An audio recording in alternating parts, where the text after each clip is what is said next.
សួស្តីអ្នកនរគ្នាស្វាគមន៍មកកាន់កម្មវិធី Star Channel ស្លាញ់ពុជភ័ណ្ឌចាជាមួយនឹងខ្ញុំមីនជីននៅក្នុងមេរៀនថ្ងៃនេះគឺយើងនឹងសិក្សាអំពីពាក្យនៅក្នុងការពិពណ៌នាអំពីភាពស្រស់ស្អាតផងដែរអញ្ចឹងចំណងជើងរបស់យើងគឺ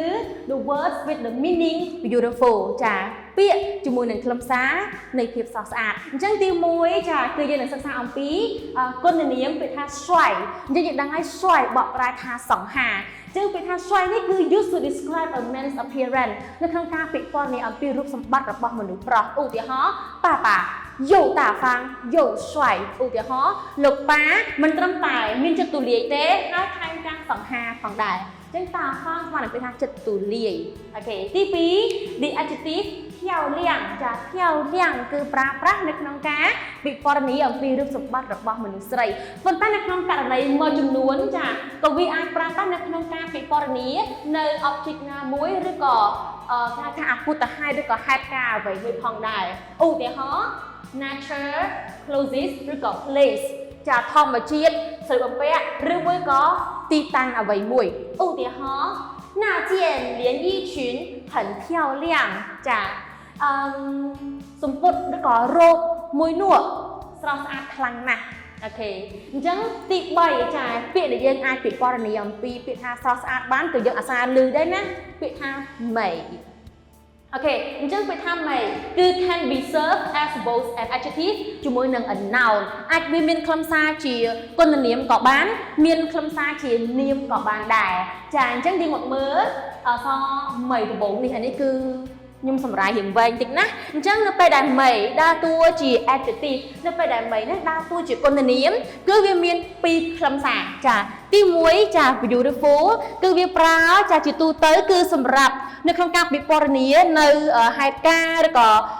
អភុតហេតុអ្វីមួយចាឧទាហរណ៍ទីតាំងសំឡេងចាធម្មជាតិឬក៏ពណ៌អូខេប៉ុន្តែនៅក្នុងករណីមួយចំនួនក៏វាអាចយកមក describe ពិពណ៌នាអំពីរូបសម្បត្តិរបស់មនុស្សស្រីផងដែរព្រោះជាទូទៅបើសិនជាតាមចំណាប់អារម្មណ៍ខ្ញុំបើសិនជាគេសរសើរថាខៀវលៀងដូចខ្ញុំសប្បាយចិត្តជាងនៅពេលដែលគេនិយាយថាពាក្យអីអញ្ចឹងណា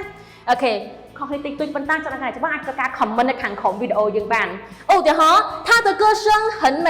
但没有感情សំនៀងរបស់នាងពីរោះនិងស្រស់ស្អាតណាស់សំនៀងពីរោះឬក៏សំនៀងស្រស់ស្អាតចាចឹងពាក្យសាសំឡេងក៏យើងអាចយកពាក្យ make មកពាក្យថា beautiful ដែរសំឡេងស្អាតអូខេប៉ុន្តែมันមានមនោសញ្ចេតនាការឈៀងស្មើនឹងពាក្យថាមនោសញ្ចេតនាអូខេអញ្ចឹងនៅពេលដែល make ដើរតួជា adjective នៅក្នុងខ្លឹមសារទី2បកប្រែសំដៅទៅលើ very satisfactory ឬក៏ good អូខេល្អឬក៏យើងពេញចិត្តចាពេញចិត្តជាមួយនឹងអ្វីមួយនៅក្នុងអត្ថន័យនេះគឺ may បានប្រើប្រាស់ជាមួយនឹងពាក្យមួយចំនួនដូចជារសជាតិចាតម្លៃសុបិន